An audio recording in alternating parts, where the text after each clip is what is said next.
देखिए ये कहता क्या है मैथमेटिकली, और इससे हम और क्या क्या चीजें फाइंड आउट कर सकते हैं।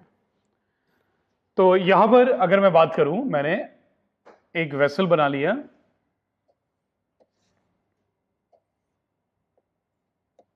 ये एक वेसल है और इसके अंदर मैंने डाल दिया पानी, राइट।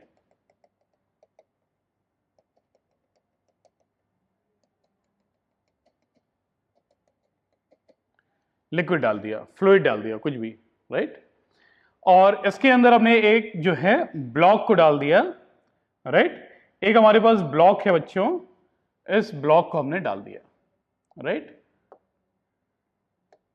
थोड़ा मैं गाढ़ा बनाता हूं,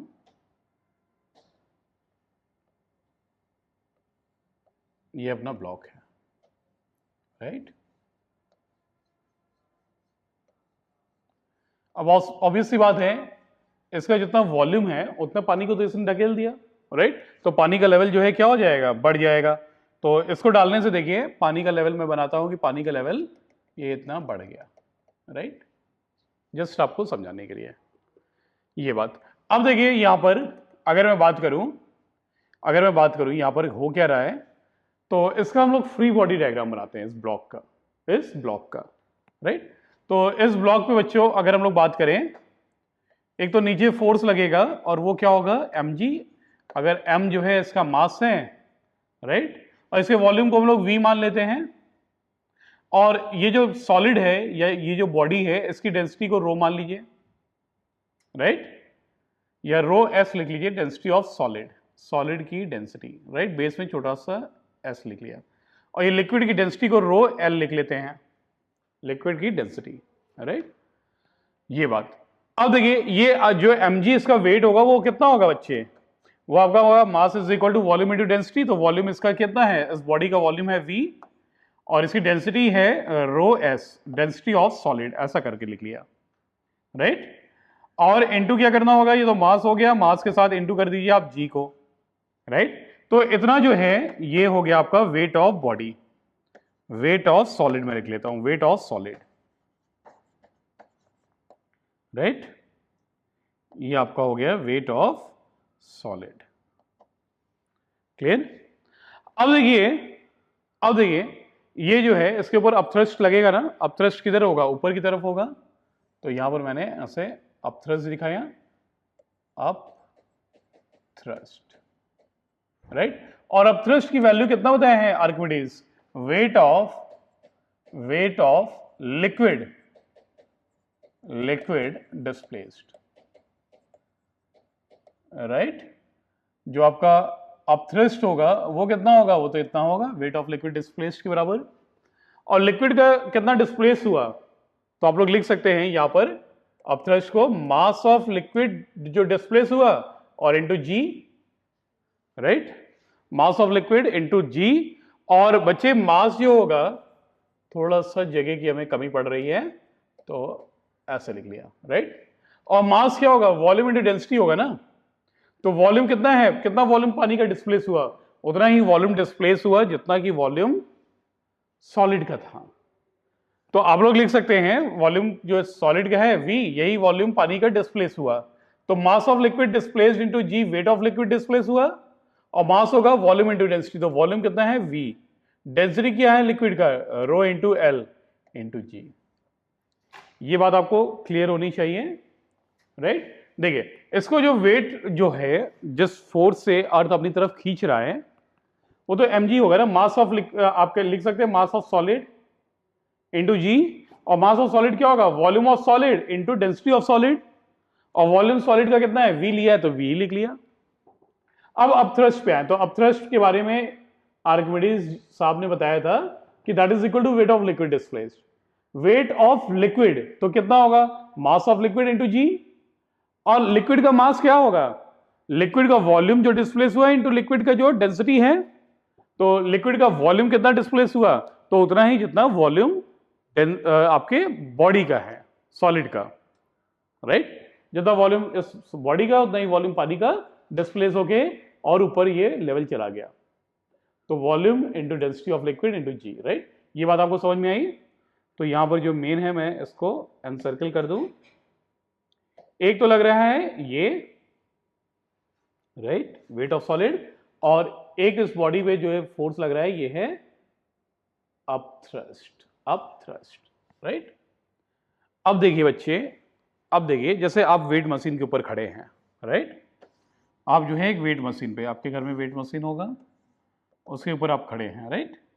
यहां पर आपको दिखाता है वेट मशीन में आपका वेट जो है 50 किलोग्राम मान लीजिए, 50 केजी। क्लियर, आप इसके ऊपर चढ़े हैं,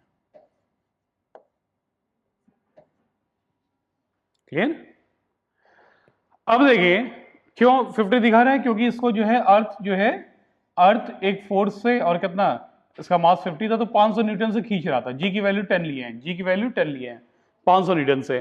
तो इस 500 न्यूटन को इस मशीन के पास दिमाग था, इसको 10 से डिवाइड किया और मास बता दिया, राइट, 50 केजी।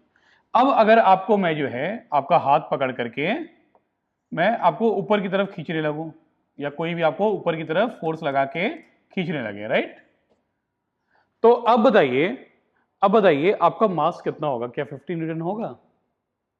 राइट, 50 न्यूटन होगा क्या?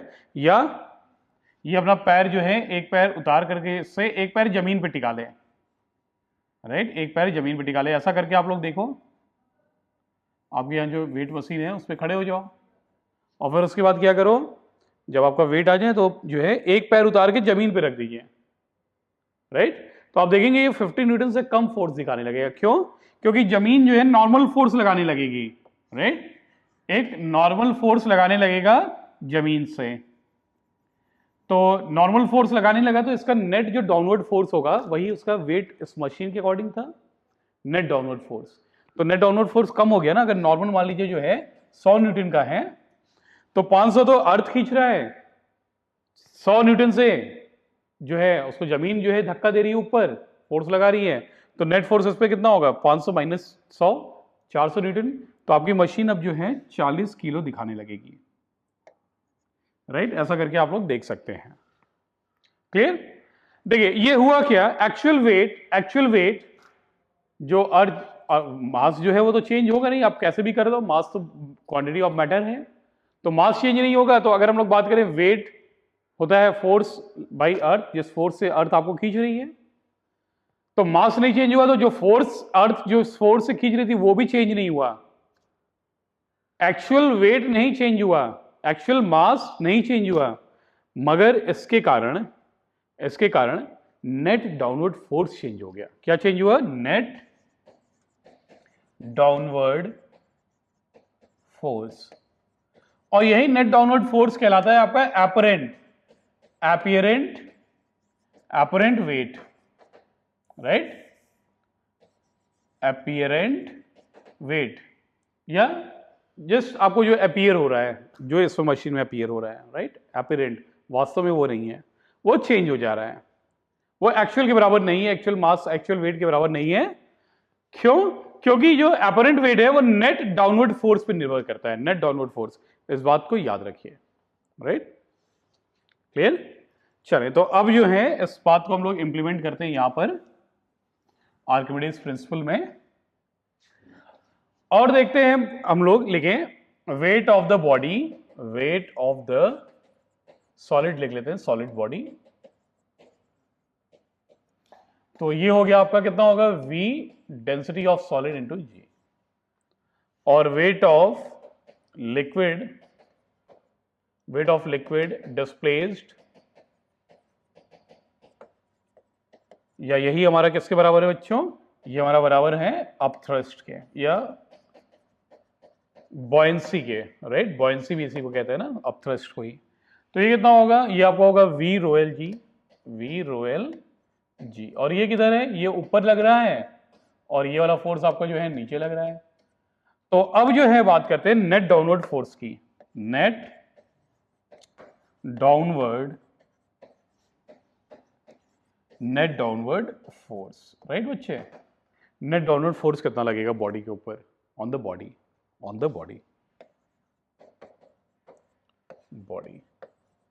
तो नेट डाउनवर्ड फोर्स कितना होगा? V rho S G minus, right, downward force को निकालना है तो जो डाउनवर्ड फोर्स है माइनस अपवर्ड फोर्स कर लीजिए, तो ये आपको हो जाएगा V rho S G minus V rho L G. ये बात क्लियर है? या ये जो अपथ्रस्ट है, अपथ्रस्ट, ये कितना हो जाएगा आपको, देखो V और G को कॉमन कर सकते हो ना, तो V और G को कॉमन कर लिया और ये हो गया rho S minus rho L, right, net downward force. या यही आपका अपरेंट फोर्स भी, अपरेंट वेट भी तो है ना, यही तो आपका अपरेंट वेट भी है, तो आप यहां पे जो है और भी लिख सकते हैं apparent force, apparent weight, apparent weight, right. तो आपका अपथ्रस्ट ही अपीरेंट वेट होता है, और कितना होगा, ये हो जाएगा अपीरेंट वेट जो कि नेट डाउनवर्ड फोर्स है, राइट। तो चलिए लिखते हैं, आप इस बात को पहले नोट करिए वीडियो को पॉज करके।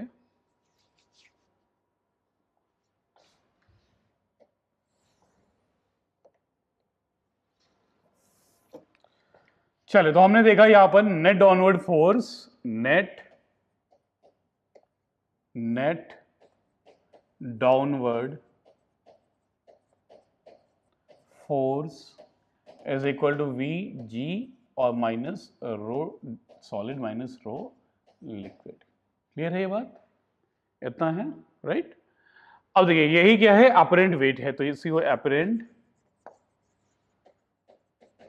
वेट लिख लें, वी जी और रो एस माइनस रो एल। तो अपरेंट वेट आपने देखा, अपरेंट वेट ये तो एक्चुअल वेट है ना, V rho S g, actual में से कुछ माइनस हो रहा है, अपथ्रस्ट माइनस हो रहा है, अपथ्रस्ट माइनस हो रहा है, मतलब क्या है, बॉडी का वेट कम हो गया, जब वो पानी में है तो उसका वेट कम हो गया, राइट। एयर में है, हवा में है, तो ज्यादा वेट दिखाएगा बॉडी का, पानी में डाल दिया कम हो गया, राइट। तो आप लोग लिख सकते हैं दी वेट या अपीरेंट वेट लिखिए, the apparent weight of body is reduced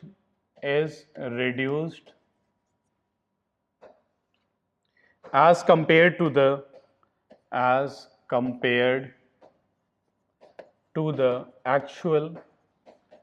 actual weight when in air, जब हवा में है, when in air, right? So the apparent weight of the body is reduced as compared to the actual weight due to the upward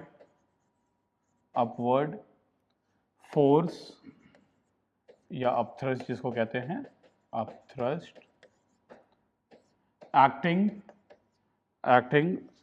on the body when it is submerged or partially immersed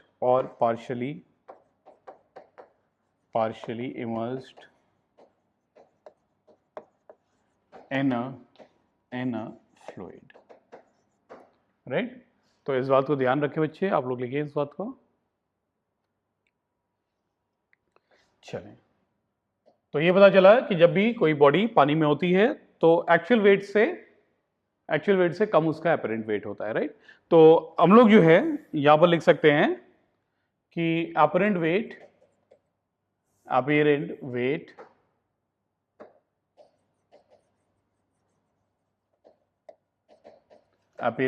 is equal to true weight minus upthrust. ऐसा लिख सकते हैं, apparent wait क्या है, जो वास्तव में wait है उसमें से अपथ्रस्ट को माइनस कर दीजिए, राइट। जैसे अपरेंट वेट जो था v, राइट, अपरेंट वेट वो कितना होगा, ट्रू वेट जो है वो v rho density of solid into g minus upthrust क्या था, v रो एल g। तो आप ऐसे इस तरीके से करके लिख लीजिए, राइट। अपरेंट वेट इतना होगा, ट्रू वेट में से कुछ माइनस हो गया, क्या माइनस हुआ, अपथ्रस्ट जो ऊपर लग रहा था उसके ऊपर फोर्स। तो यहां से हम लोग V और G को कॉमन ले लिए, राइट, V और G को हमने कॉमन ले लिया, और साथ ही साथ हम लोग ऐसा करते हैं कि यहां से डेंसिटी ऑफ द बॉडी उसको भी बाहर ले लेते हैं, राइट। तो डेंसिटी ऑफ सॉलिड को भी बाहर ले लें, तो यहां से क्या बचा बच्चे, 1 बचेगा, और माइनस यहां से क्या बचा, रो L upon rho S. Clear है। तो अपरेंट वेट या यही आपका नेट डाउनवर्ड फोर्स और अपीरेंट वेट इतना हो गया, राइट, इतना हुआ। अब देखिए, अब हम लोग कुछ केसेस को डिस्कस करते हैं।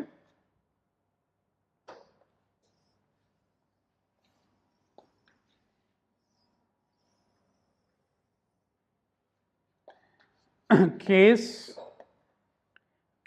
1, राइट, आते हैं पहला केस पे डिस्कस करते हैं, केस 1।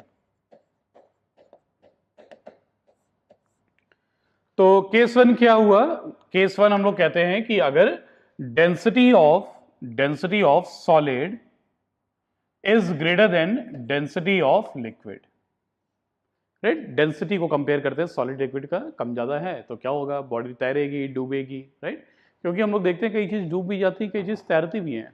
जैसे अगर आप बात करें नेल को, एक लोहे की नेल है तो वो डूब जाती है पानी में, और वहीं आपकी जो है बहुत बड़ी सी नाव, राइट, बोट, शिप, वो पानी में तैरती रहती हैं। क्लियर। जबकि एक छोटी सी नेल, पेपर पेन पानी के अंदर डूब जाती है। तो ऐसा क्या है, क्यों ऐसा हो रहा है, राइट, इस बात के ऊपर चर्चा करते हैं। तो इसको समझने के लिए हमें डेंसिटी जो है, डेंसिटी को समझना पड़ेगा, राइट। अब देखिए ये जो है नेट डाउनवर्ड फोर्स, अगर मैं लिखूं पहले केस में नेट डाउनवर्ड फोर्स, जब क्या है, जबकि आपको कंडीशन है कि डेंसिटी ऑफ सॉलिड ज्यादा है, डेंसिटी ऑफ सॉलिड ज्यादा है, तो नेट डाउनवर्ड फोर्स कितना हो जाएगा बच्चे, आप यहां से देखो, ये हो जाएगा आपका वी जी रो एस और 1 माइनस, जब डेंसिटी ऑफ सॉलिड ये चीज बड़ी है, ये चीज बड़ी है, ये चीज बड़ी है और ये छोटी है, राइट, तो इसकी वैल्यू क्या होगी, लेस देन 1 होगी ना, 1 माइनस और कुछ ऐसा होगा जो कि लेस देन 1 होगा। ये बात आपको समझ में आ रही है, 1 से छोटा है। तो ओवरऑल जो है अगर बात करें, ये पॉजिटिव ही चीज होगी ना, ये पॉजिटिव ही होगी, 1 में से जो है मान लीजिए 0.5 कट गया, घट गया, माइनस हो गया, तो पॉजिटिव 0.5 ही तो बचा। तो ये चीज कैसी हुई, नेट डाउनवर्ड फोर्स पॉजिटिव होगा, नेट डाउनवर्ड फोर्स पॉजिटिव, मतलब एक्चुअल में फोर्स नीचे ही लग रहा है, डाउनवर्ड फोर्स जो था वो पॉजिटिव आया आपका, राइट, मतलब क्या है कि एक्चुअल में फोर्स नीचे लग रहा है। एक्चुअल में फोर्स जब नीचे लग रहा है, अनबैलेंस फोर्स नीचे लग रहा है, तो बॉडी क्या करेगी, सिंक। तो ऐसे केस में आप लोग लिखेंगे, ऐसे केस में आप लोग लिखिए, इसको लिख लीजिए पॉजिटिव होगा, राइट। तो since net downward force is positive, मतलब फोर्स नीचे ही लग रहा है, मतलब the body will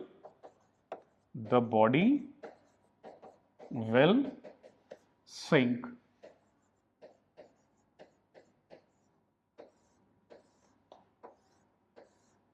the body will sink, कब सिंक करेगी, जब डेंसिटी ऑफ सॉलिड, केस 1 जो है, डेंसिटी ऑफ सॉलिड ज्यादा होगा डेंसिटी ऑफ लिक्विड से। क्लियर है। तो इस बात को नोट करिए, वीडियो को पॉज करिए।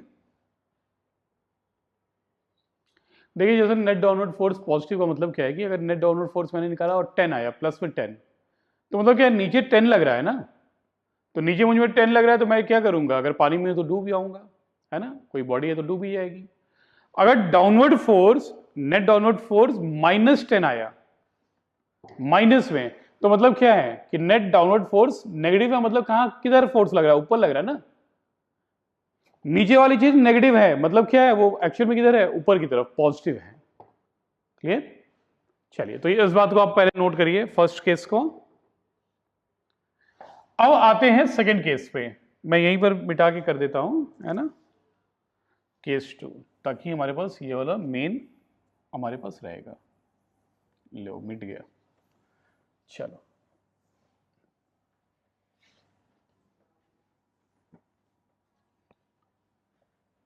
चलिए, तो यहां पे जो है नेट, मैं लिखता हूं फिर से, नेट डाउनवर्ड फोर्स,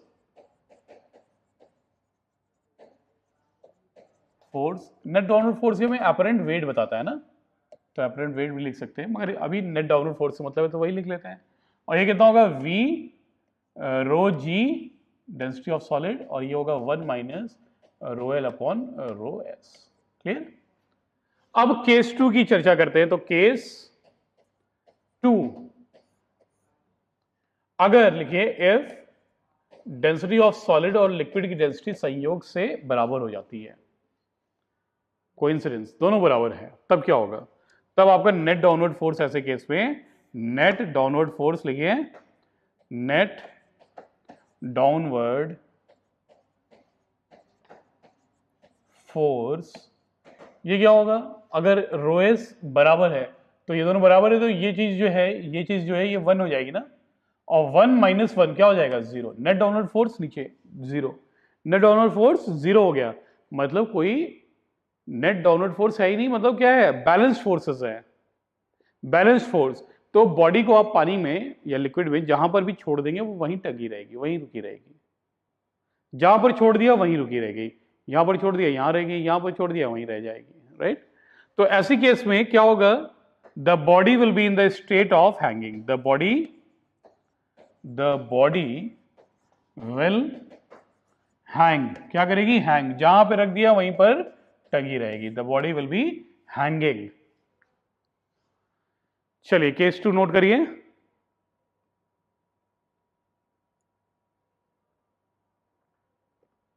क्लियर है? अब नेक्स्ट जो है थर्ड केस देखते हैं, केस 3।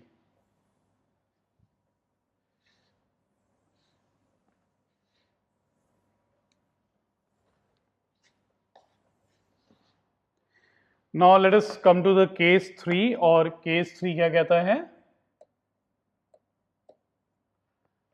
केस 3,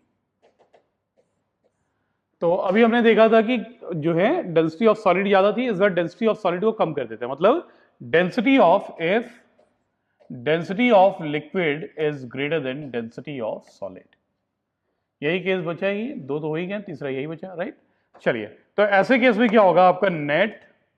आपका नेट डाउनवर्ड फोर्स, बोलिए क्या होगा? पॉजिटिव की नेगेटिव?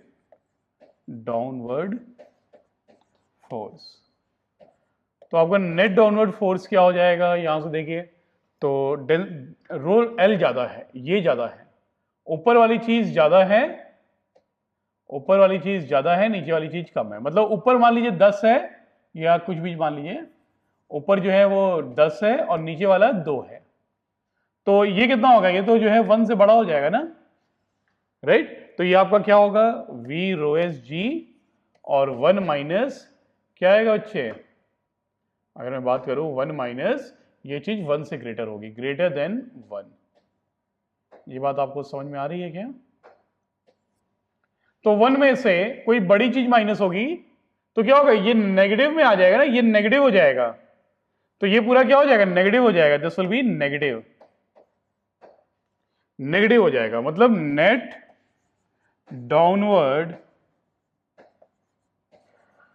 डाउनवर्ड फोर्स नेगेटिव है, मतलब वास्तव में अनबैलेंस फोर्स किधर है? ऊपर की तरफ है। अनबैलेंस फोर्स किधर है? ऊपर है। तो क्या होगा? बॉडी ऊपर आएगी, फ्लोट करेगी, फ्लोट करेगी, right?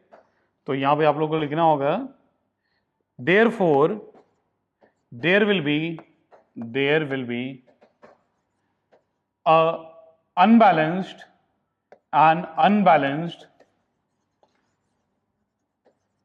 Force in upward direction. क्यों? क्योंकि हमारा डाउनवर्ड फोर्स नेगेटिव आया है, in upward direction. So the body will, जब ऊपर की तरफ फोर्स अनबैलेंस्ड है तो ऊपर ले जाएगा ना उससे, राइट? ऊपर ले जाएगा, तो मतलब क्या करेगी? ऊपर आएगा, ऊपर आएगा, ऊपर आएगा, और ऊपर आके क्या करेगा? तैरने लगेगा, राइट? और जब बिल्कुल इक्विलिब्रियम में आके ऊपर जो है टंग जाएगा ऊपर, राइट? पानी से थोड़ा सा हिस्सा, पानी से बाहर आ जाएगा, थोड़ा सा हिस्सा अंदर रहेगा। ऐसी केस में क्या होगा? ऐसी केस में वेट ऑफ द बॉडी किसके बराबर हो जाएगी, अपथ्रस्ट के बराबर हो जाएगी। जब ये आगे बिल्कुल ऊपर, अभी तो डुबा, आपने डुबा दिया था, राइट। अब क्या हुआ, अपवर्ड फोर्स अनबैलेंस फोर्स है तो ऊपर ले गया, ऊपर ले गया, ले गया, ले गया, ले गया, राइट। अब जैसे जैसे ऊपर जाएगा अपवर्ड फोर्स जो आपका अनबैलेंस था वो भी क्या होने लगेगा, उसको कम होता जाएगा। जैसे पानी से बाहर निकला, अब थ्रस्ट कम होगा, वेट ऑफ लिक्विड डिस्प्लेस्ड कम होगा, right. Weight of liquid displaced कम होगा तो क्या होगा, आपका नेट जो अपवर्ड फोर्स आ रहा था वो कम होने लगेगा। जैसे जैसे पानी के बाहर आएगा अब थ्रस्ट और कम और कम, राइट।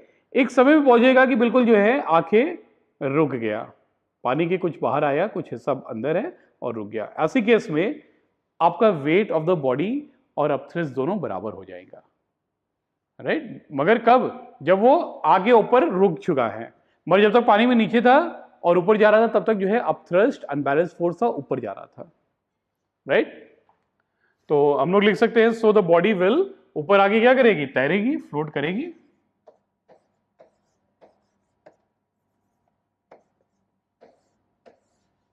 राइट। चलिए तो इस बात को आप नोट करिए बच्चों। तो ये तो बात रही कि डेंसिटी पे कैसे डिपेंड करता है। डेंसिटी ऑफ सॉलिड ज्यादा होगी लिक्विड से तो बॉडी डूब जाएगी, सॉलिड की डेंसिटी ज्यादा है तो नीचे बैठ जाएगी, डूब जाएगी। अगर कम है तो ऊपर तैरने लगेगी, और बराबर है तो, दोनों की डेंसिटी बराबर है तो वो हैंगिंग रहेगी, जहां पे आप उसे छोड़ दोगे वहीं पर वो टिकी रहेगी, राइट। तो आर्किमिडीज प्रिंसिपल के बारे में स्टूडेंट्स आज पढ़ा हमने। अब नेक्स्ट क्लास में हम लोग इसको रिवाइज करेंगे एक बार और फिर आगे चलेंगे, लॉ ऑफ फ्लोटेशन को करेंगे, right. Thank you so much students for watching the